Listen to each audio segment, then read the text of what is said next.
یہ انفرادی عبادت کی رات ہے، اور انفرادی عبادت کو اگر آپ اجتماعی عبادت بنا دو گے تو وہ بریلویت بن جائے گی، دیوبندیت نہیں رہے گی۔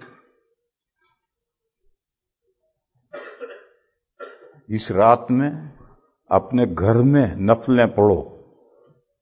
ضعیف حدیث سے بات ثابت ہے، مسجدوں میں اکٹھے مت ہو، انفرادی ہے، اجتماعی نہیں ہے، اپنے اپنے گھروں میں نفلیں پڑھو، اور اموات کے لیے دعائے مغفرت کرو۔ قبرستان جانا ضروری نہیں، ان کے لیے دعائے مغفرت کرو، تاکہ ان کی ہو سکتا ہے ہمارے گزرے ہوئے میں سے کسی کو جہنم سے برات مل جائے، سند مل جائے کہ جا تیری جہنم سے چھٹی۔